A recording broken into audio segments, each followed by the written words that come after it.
ഇപ്പോൾ ബി.ജെ.പി. നേതാവ് സന്ദീപ് വാര്യർ കൂടി നമ്മോടൊപ്പം പ്രതികരിക്കാനായി ചേർന്നുണ്ട്. ശ്രീ സന്ദീപ് വാര്യർ, താങ്കൾ അറിഞ്ഞു കാണും, ഇത്തരത്തിൽ കാർഗിൽ വിജയ് ദിവസിലാണ് ഇത്തരമൊരു പരിപാടി, ഒരു രാജ്യവിരുദ്ധ നിലപാടുമായി ഇടത് യൂണിയൻ ഭരിക്കുന്ന ഇടത് യൂണിയന്റെ ഒരു പരിപാടി നടക്കുന്നത്. എങ്ങനെ നോക്കിക്കാണുന്നു താങ്കൾ?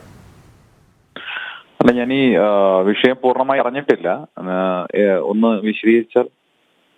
സാർ, ഇങ്ങനെയാണ്, അതായത് ഇടത് യൂണിയൻ, ഒരു ബാങ്ക് ഓഫ് ഇന്ത്യയുടെ ഇടത് യൂണിയനാണ് അവരുടെ അനുസ്മരണ ബാങ്ക് ഓഫ് ഇന്ത്യയുടെ ഈ ഒരു യൂണിയൻ സമ്മേളനത്തിൽ പർവേസ് മുഷറഫിനെ അനുസ്മരിച്ചുകൊണ്ടൊരു സമ്മേളനം കൊണ്ടുവരുന്നത്. ഈ ഒരു സമ്മേളനത്തിലാണ് പർവേസ് മുഷറഫിനെ അനുസ്മരിച്ച് അവർ പ്രവർത്തന രേഖയും പുറത്തിറക്കുന്നത്. പ്രത്യേകിച്ചും ഈ ഒരു ദിവസം നമുക്ക് അറിയാം, കാർഗിൽ വിജയ് ദിവസത്തിലാണ് ഇത്തരത്തിൽ ഒരു പാക് നേതാവിനെ അനുസ്മരിക്കുന്ന ഒരു നിലപാടിലേക്ക് ഇടത് യൂണിയൻ കടക്കുന്നത്.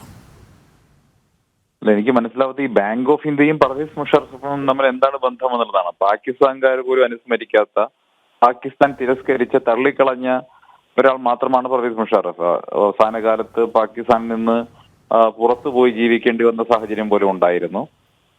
കാർഗിൽ യുദ്ധ പരാജയത്തെ തുടർന്ന് പിന്നീട് നവാസ് ഷെരീഫിനെ സ്ഥാനഭ്രഷ്ടനാക്കി അവർ അധികാരത്തിൽ വന്നെങ്കിൽ പോലും ഈ കാർഗിൽ സംഭവിച്ചിട്ടുള്ള കനത്ത പരാജയത്തിന് പുറകിൽ ഇന്ത്യയും പാകിസ്ഥാനും തമ്മിലുള്ള ബന്ധം വഷളാകാനൊക്കെ കാരണം മുഷറഫിന്റെ വലിയ കരങ്ങളുണ്ട് എന്ന് പാകിസ്ഥാനിലെ ജനങ്ങൾക്ക് പോലും ബോധ്യപ്പെട്ടൊരു രാഷ്ട്രീയ കാലാവസ്ഥയിലാണ് ഇന്ത്യയിൽ നിന്നുള്ള ഒരു ബാങ്ക് യൂണിയൻ മുഷറഫിനെ അനുസ്മരിക്കുന്നത്. എനിക്ക് മനസ്സിലാകുന്നില്ല, അതിന്റെ ലോജിക്ക് എത്ര ആലോചിച്ച് മനസ്സിലാകുന്നില്ല.